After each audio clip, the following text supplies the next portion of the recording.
પાટણમાં ચાની લારી ચલાવતા યુવકને પાન કાર્ડ સહિતના ડોક્યુમેન્ટ્સ અન્ય લોકોને આપવા ભારે પડ્યા। ચાની લારી ચલાવી પરિવારનું ગુજરાન ચલાવતા ખેમરાજ દવેને ટેક્સ અને પેનલ્ટી ભરવા આઈટી વિભાગે 49 કરોડની નોટિસ આપી।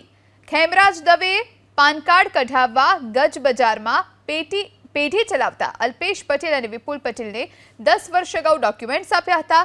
ગંજ બજારમાં પેઢી ચલાવતા બંને ભાઈઓએ ડોક્યુમેન્ટ્સનો દુરુપયોગ કરી અલગ અલગ બેંકમાં ખાતા ખોલાવી હવાલા વ્યવહાર કર્યાના આરોપ લાગ્યા છે।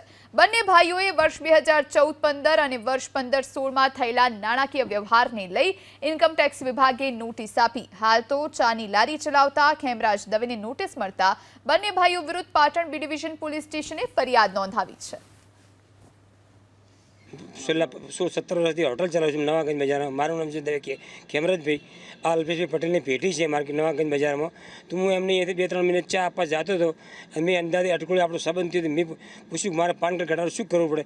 તેની પાસે મારી પાસે ડોક્યુમેન્ટ માંગ્યું તો મેં એ ડોક્યુમેન્ટ આધાર કાર્ડ આપ્યું, રેશન કાર્ડ આપ્યું, મારો ફોટો આપ્યો, બરાબર। તો મેં એને આવ્યો અને પાન કાર્ડ આવ્યું, પાન કાર્ડમાં કંઈક સહી કરાવી પછી મને કોઈ ખબર નહીં શું થયું।